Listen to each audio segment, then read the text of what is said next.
Son los 11 de la noche, estás acostado en tu cama, tu cuerpo está cansado, has tenido un día largo, debería ser fácil quedar dormido, pero en lugar de eso, tu mente comienza a correr. Esa conversación que tuviste hace 3 días.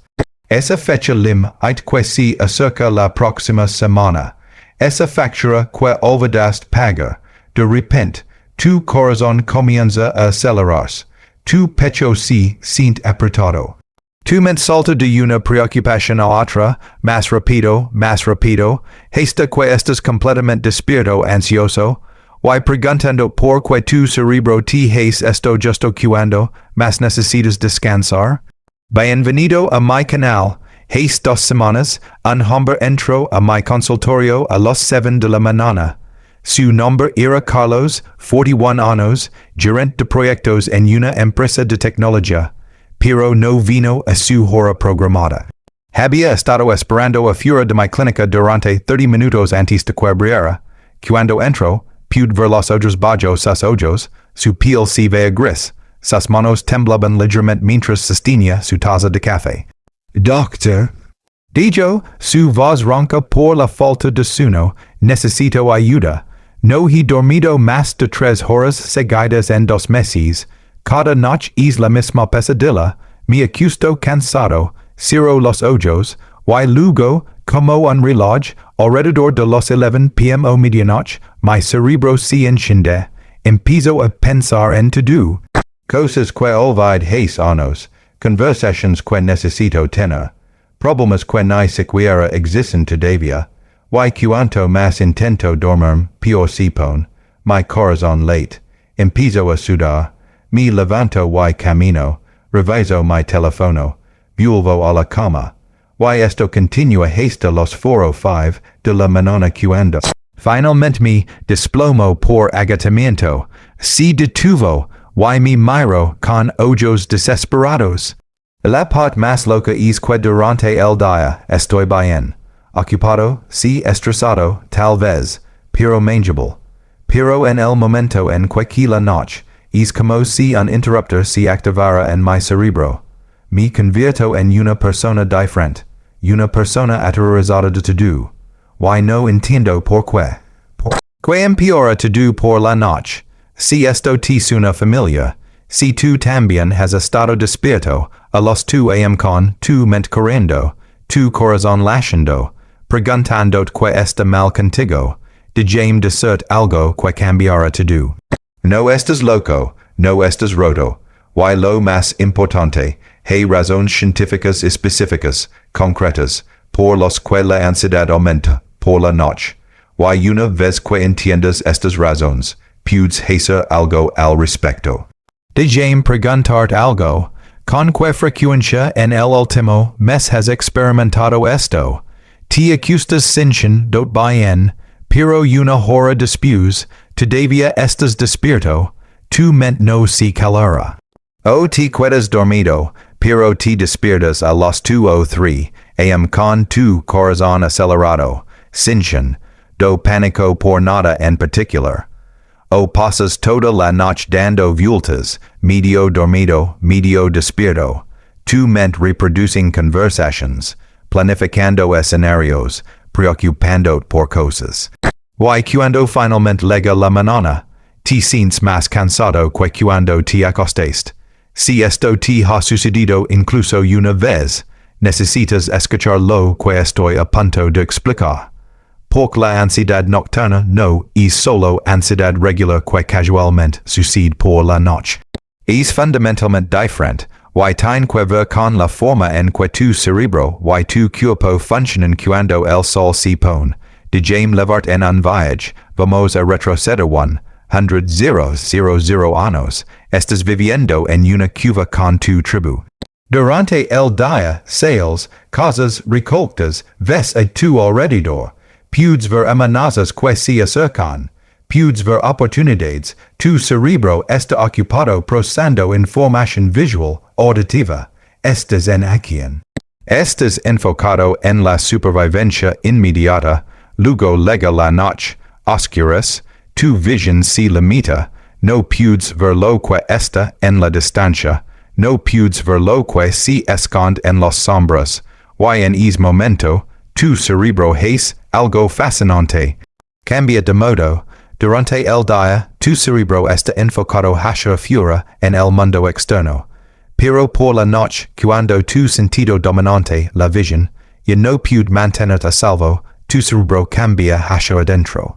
Tu cerebro ancestral dice, no puedo ver amenazas externas, así que necesito revisar amenazas internas. Necesito revisar mi memoria. ¿Hay algo hoy que podría causar problemas mañana? ¿Hay alguien en la tribu que est enojado conmigo? ¿Recogí suficiente comida?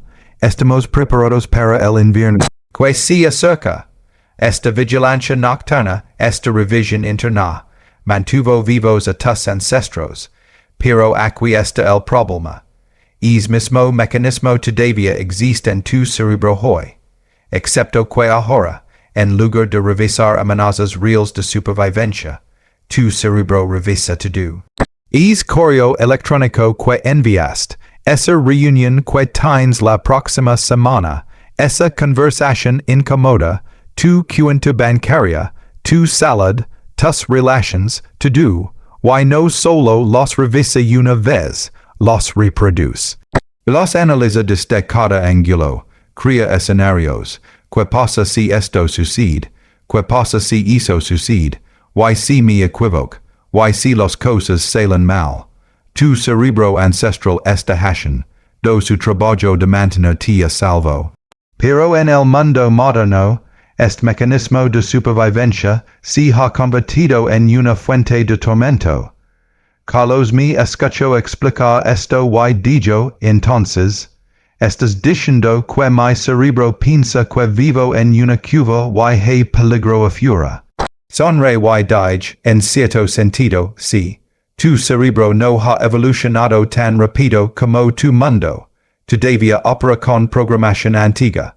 Y esa programación dice que la noche es tiempo de revisar, planificar y preocuparse. Pero eso es solo la primera razón. Hey más. Razón número dos es algo que la mayoría de la gente no sabe. Tiene que ver con tus hormonas, específicamente cortisol. El cortisol es tu hormona del estrés, pero también es tu hormona de la vigilia. Durante un día normal, tus niveles de cortisol siguen un patrón. Son más altos en la mañana, lo que te ayuda a despertar y tener energía. Luego disminuyen gradualmente durante el día. Para la noche deberían estar en su punto más bajo, permisión de relajar y dormir. Pero aquí está el problema. El estrés crónico, el tipo que la mayoría de nosotros vive con, rompe este patrón. Cuando estás crónicamente estresado, tu cuerpo bombea cortisol durante todo el día. Y para la noche, en lugar de disminuir, como debería, tu cortisol a veces puede aumentar. Se llama inversión de cortisol. Tu cuerpo está confundido sobre cuando es tiempo de estar alerta, y cuando es tiempo de descansar. Ahora imagina esto. Son las 11 p.m. Tu cerebro ancestral ya ha cambiado al modo de revisión interna. Y justo en ese momento, tus niveles de cortisol, en lugar de bajar, suben. Tu cuerpo recibe el mensaje, alerta, hay peligro. Pero no hay peligro real. Estás acostado en tu cama segura. Entonces, ¿qué es tu cerebro? Busca una razón para la alerta. Y encuentra razones en tus pensamientos, en tus preocupaciones, en tus miedos. Y de repente, esas preocupaciones se sienten urgentes, aterradoras, inmediatas. Carlos tenía exactamente esto. Cuando la hais pruebas de cortisol a lo largo del día, descubrimos que sus niveles eran relativamente normales en la mañana, pero en lugar de disminuir, por la noche aumentaban. No es de extrañar, la dije, que tu cerebro está en alerta máxima justo cuando intentas dormir. Razón número 3, distracciones, o más específicamente la falta de ellas, piénsalo durante el día. Que estás haciendo, trabajando, hablando con la gente, resolviendo problemas inmediatos, tu mente está ocupada con tareas externas, no tiene mucho tiempo para divagar. Incluso si estás ansioso durante el día, tu ansiedad está fragmentada, interrumpida por la necesidad de responder correos, asistir a reuniones, hacer cosas. Pero por la noche, cuando te acustas en la oscuridad, y el silencio, no hay distracciones. No hay nada que exija tu atención inmediata. Y tu mente, que ha estado corriendo todo el día pero dirigida hacia afuera, ahora no tiene a donde ir excepto hacia adentro. Todos esos pensamientos que apartes durante el día porque estabas ocupado, ahora vienen corriendo. Todas esas emociones que reprimiste, ahora suben a la superficie. Es como si eras estado poniendo cosas en un armario durante todo el día, forzando la puerta cerrada. Y por la noche, cuando finalmente dejas de sostener la puerta, todo se derrama. Carlos asintió vigorosamente cuando explica esto. Exactamente, dijo, durante el día estoy tan ocupado que no tengo tiempo de pensar. Pero por la noche, es como si mi cerebro dijera, recuerdas todas esas cosas que no procesaste hoy, hablemos de ellas ahora. Razón número 4, y este es grande, cansancio, suena contradictorio, verdad, estás cansado, así que deberías dormir fácilmente. Pero aquí está lo que sucede. Cuando estás muy cansado, tu cerebro no funciona de manera óptima.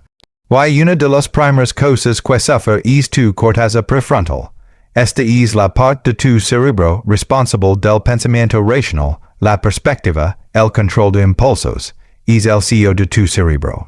Cuando tu corteza prefrontal está funcionando bien, puede poner los pensamientos ansiosos en perspectiva. Puede decir, esa preocupación no es realista, es miedo es exagerado, eso puede esperar hasta mañana.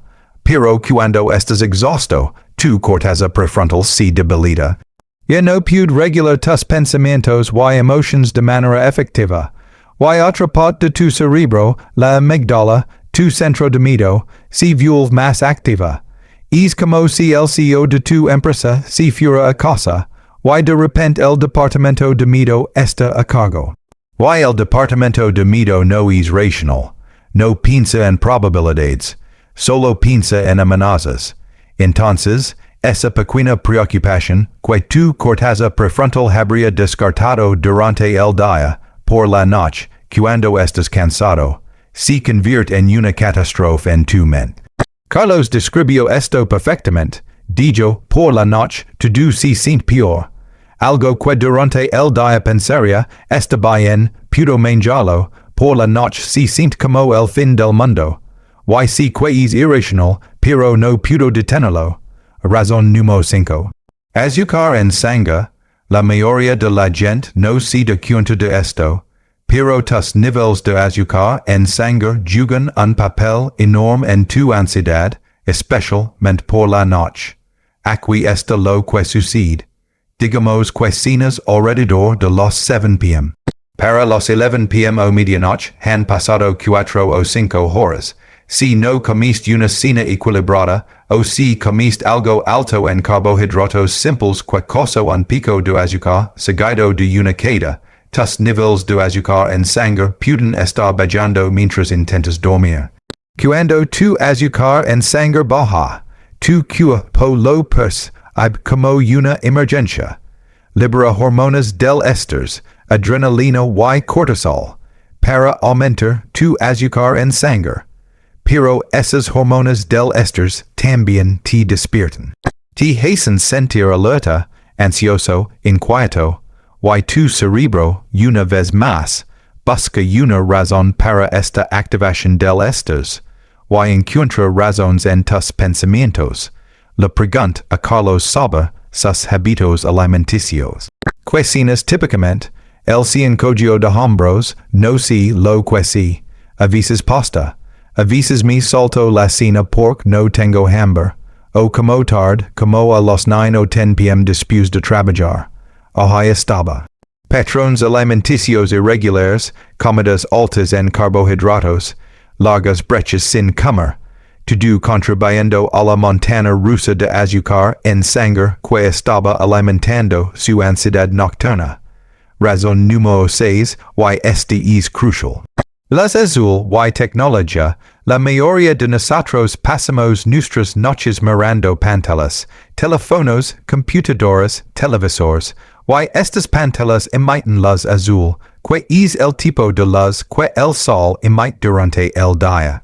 Tu cerebro está programado para interpretar la luz azul como una señal de que es de día, tiempo de estar despierto, alerta. Cuando miras tu teléfono en la cama, le estás diciendo a tu cerebro, no es hora de dormir, es hora de estar despierto. Suprime tu melatonina, la hormona que te ayuda a dormir, pero aún más que eso, el contenido que consumes en tus dispositivos a menudo es estimulante, estresante. Estás leyendo noticias, correos de trabajo, redes sociales, viendo videos. Tu cerebro está procesando información, reaccionando, pensando. Y luego te preguntas por qué no puedes calmar tu mente. Carlos admitió que pasaba al menos 1 o 2 horas en su teléfono en la cama cada noche. Es lo único que me distrae, dijo, pero le expliqué que era una distracción temporal que estaba empeorando el problema a largo plazo. Razón número 7, respiración. Esta es fascinante. Durante el día, cuando estás activo, te mueves, hablas, tu respiración es naturalmente variada. Pero por la noche, cuando te acuestas quieto, especialmente si estás ansioso, tu respiración a menudo se vuelve superficial y rápida. Esto se llama hyperventilación leve, y a menudo ni siquiera te das cuenta de que lo estás haciendo. La respiración superficial rápida altera el equilibrio de oxígeno y dióxido de carbono en tu sangre, puede hacer sentir mareado, aumenta tu frecuencia cardíaca, y crea sensaciones físicas que tu cerebro interpreta como ansiedad o peligro. Y una vez que tu cerebro percibe peligro, libera más hormonas del estrés, lo que te hace respirar aún más rápido. Es un círculo vicioso. Le dije a Carlos, la próxima vez que te despiertes ansioso en medio de la noche, presta atención a tu respiración, apuesto a que está alta en tu pecho, rápida, superficial. Sus ojos se agrandaron, tienes razón. Siempre siento que no puedo respirar profundamente. Ahora, aquí está lo que la mayoría de los doctores no te dicen. Todos estos factores no operan por separado. Se superponen. Se amplifican entre sí. Tu cerebro ancestral cambia al modo de revisión. Tu cortisol está elevado. Estás cansado así que tu corteza prefrontal está debilitada. Tu azúcar en sangre baja. Has estado mirando pantallas, tu respiración es superficial, y todo esto se junto en la tormenta perfecta de ansiedad nocturna. Carlos estaba al borde. 2 meses de noches como esta lo habían dejado exhausto, desesperado, dudando de su cordura. Doctor, dijo, entiendo por qué está sucediendo, pero, ¿qué hago al respecto? Porque entender no ha detenido las noches de insomnio. Tenía razón. El conocimiento es poder, pero solo si lo conviertes en acción. Así que le di a Carlos un protocolo, no un medicamento, no una solución rápida. Un sistema integral para reentrenar su cerebro y su cuerpo para manejar las noches de manera diferente. Paso 1. Crea un ritual de cierre del día. La mayoría de las personas pasan del modo de trabajo completo al modo de dormir en minutos. Están respondiendo correos a las 10 p.m. y a las 15 p.m. están en la cama esperando dormir. Tu cerebro no funciona así. Necesita un periodo de transición. Le dije a Carlos que crea un ritual de cierre de 30 minutos. Todos los días a la misma hora, digamos 9:30 p.m. Durante estos 30 minutos, no más pantallas. No más trabajo. En su lugar, hacer cosas que señalan al cerebro que el día ha terminado. Tal vez una ducha tibia. Tal vez escribir en un diario durante 10 minutos. Volcando to-dos los pensamientos del día en papel para que no necesiten estar en su cabeza. Tal vez leer un libro físico, no en una pantalla. Tal vez estiramientos suaves o respiración. El ritual específico no importa tanto como la consistencia. El cerebro ama los patrones. Cuando haces lo mismo cada noche, aprende. Esto significa que es hora de relajarse. Paso 2. Aborda el cortisol. Esto requiere trabajo durante el día, no solo por la noche. El cortisol elevado por la noche es a menudo el resultado de estrés crónico durante el día.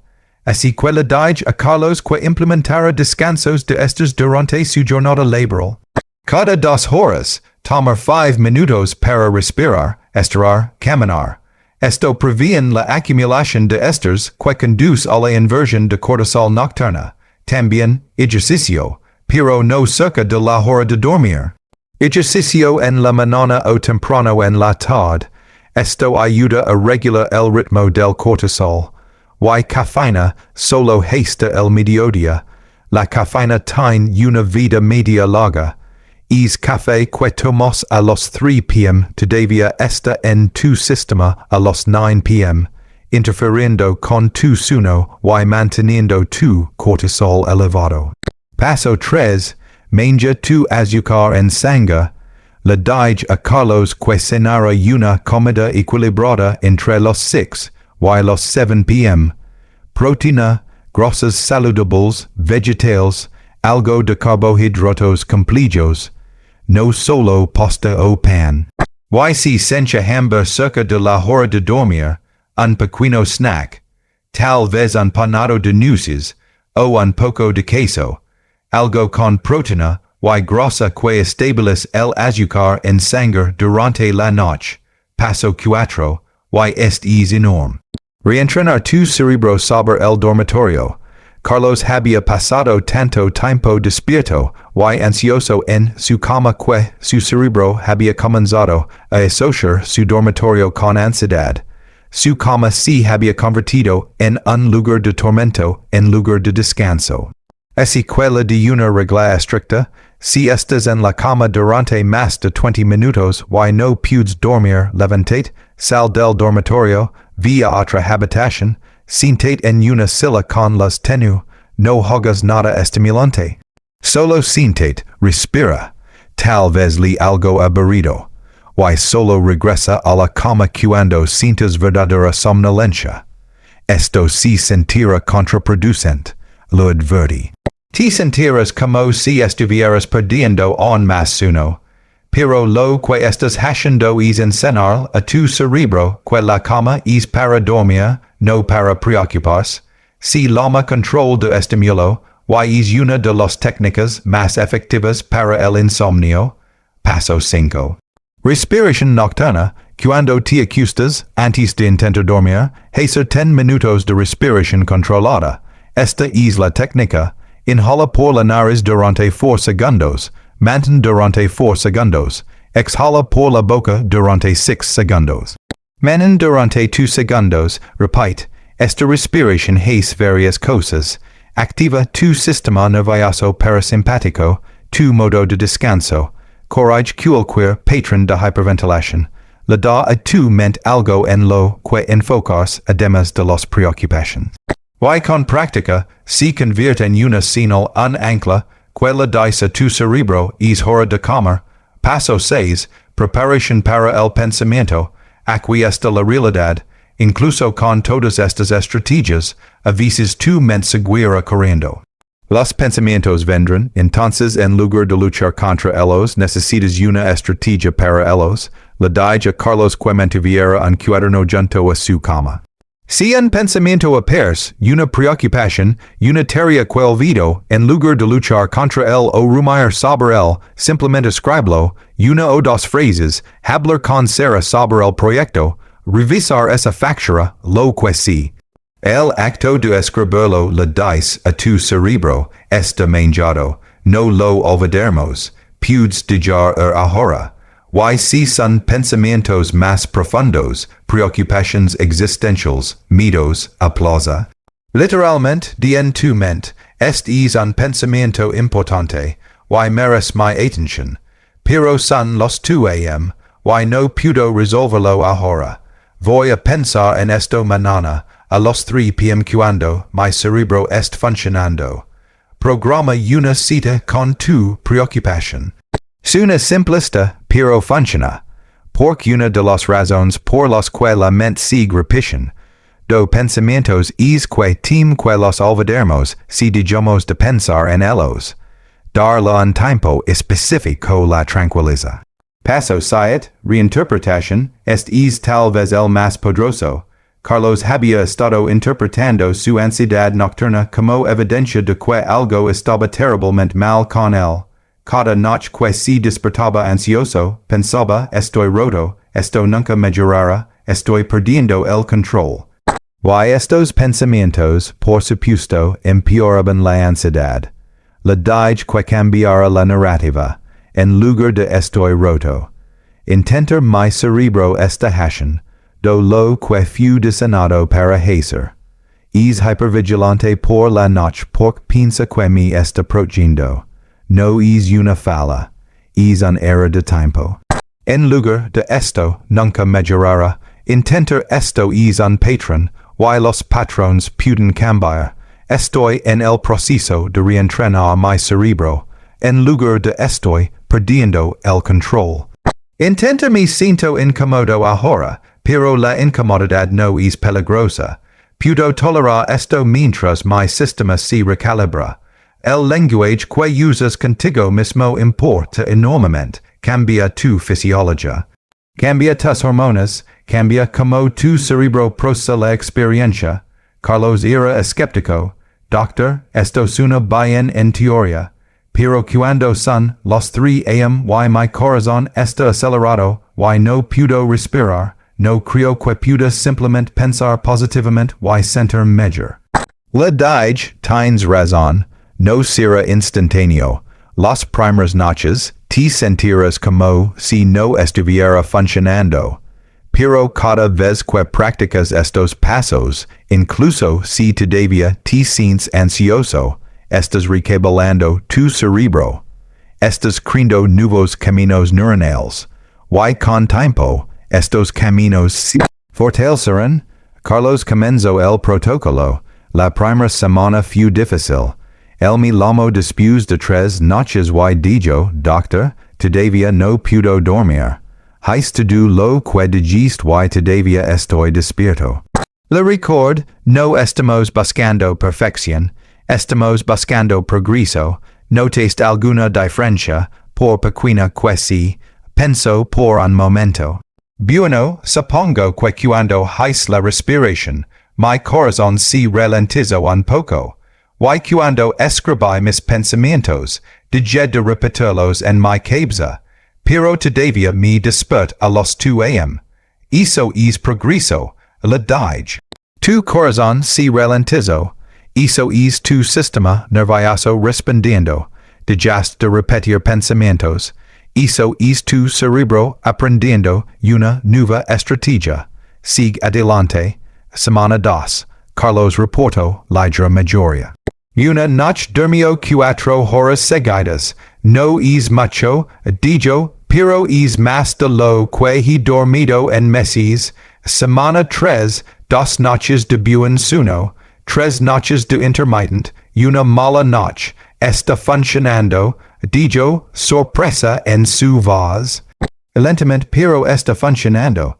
Mes 2 Carlos entró a mi consultorio luciendo como una persona diferente. Sus ojos estaban más claros, su piel tenía color, sonrió cuando se sentó, doctor. Dijo, la semana pasada dormí bien 5 de cada 7 noches. Y las 2 noches que no dormí bien, no entré en pánico, hice mi respiración, escribí mis pensamientos, salí de la cama cuando lo necesitaba. Y sí, todavía me sentí ansioso, pero fue manageable. Por primera vez en meses, sentí que tenía algo de control. La pregunta que pensaba que marcó la mayor diferencia, honestamente. Dijo, fue dejar de luchar. Solía acostarme pensando, tengo que dormir. Y si no podía, entraba en pánico. Pero ahora, me acuesto pensando, voy a hacer mi ritual, voy a respirar. Y si duomo genial, si no estar bien. Y de alguna manera, esa prisión reducida hace que si mag. Fácil dormir, ahí estaba, la paradoja del insomnio y la ansiedad nocturna, cuanto más desesperadamente intentas controlarlos peor se ponen, pero cuando dejas de luchar, cuando aceptas que algunas noches serán difíciles pero que estarás bien, tu sistema nervioso comienza a calmarse. Ahora quiero abordar algo importante. Si tu ansiedad nocturna es severo y persistente, si viene con pensamientos de hacer daño, si interfiere con tu capacidad de funcionar durante el día, necesitas buscar ayuda profesional. Puede haber un trastorno de ansiedad subyacente, puede haber trauma no resuelto, puede haber apnea del sueño y otras condiciones médicas. Las estrategias que comparte ayudan a muchas personas, pero no son un reemplazo para el tratamiento profesional cuando se necesita.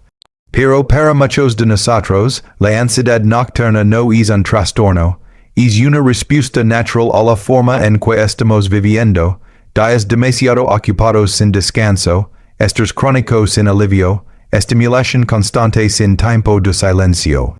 Mala nutrición, falta de ejercicio, y luego nos preguntamos por qué nuestros cerebros y cuerpos están luchando por la noche. Tu cerebro no te está traicionando, no está tratando de hacer miserable.